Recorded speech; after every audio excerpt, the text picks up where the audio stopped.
topics in the world, which is things people do unintentionally and how you can replicate those things in your photography.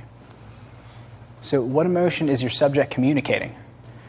You can fake a smile, and we talked about this before, but it's difficult to fake body language. You can't really fake body language. There's so much that we do with our bodies that you can't possibly fake happiness through a pose. It's very difficult to do.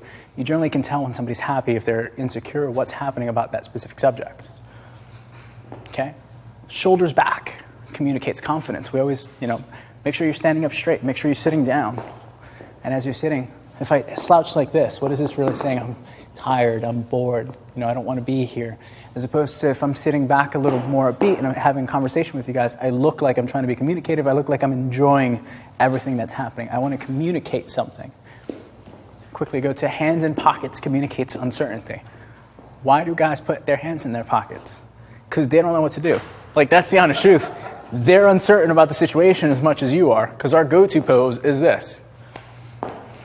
Okay, what am I supposed to do? This is extremely uncertain. What crossed arms communicates? If I do this, it's the first thing that people think. I'm either A, defensive. Have you guys ever heard of the self-cuddle? Self-hugs? That actually happens. That's exactly what it is. This is a position where, as kids, as infants, we're so inclined naturally to our mothers holding us and hugging us when things happen that this is our first go-to pose when something feels awkward or uncomfortable. This is what we're communicating because it helps us feel better. Same with this. And when you guys are doing photographing women, they generally do this, and they're a little more uncomfortable because they're protecting themselves.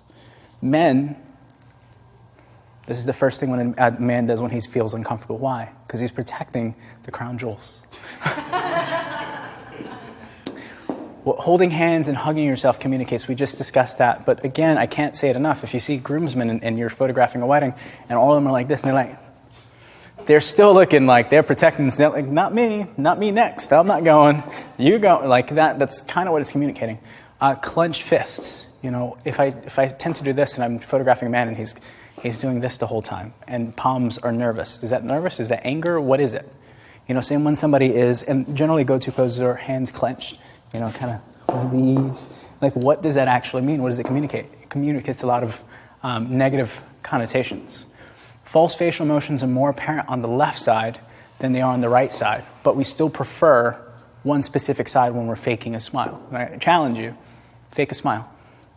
You guys will all have one side more dominant than the other side until you realize that fake smiles in photography, we can tell them as photographers, we can tell when somebody's not really happy, which is why when I have Russ or I have anybody on set who really doesn't laugh, like Stoney, and I try to make him laugh, what I'm trying to get some symmetry out his mouth.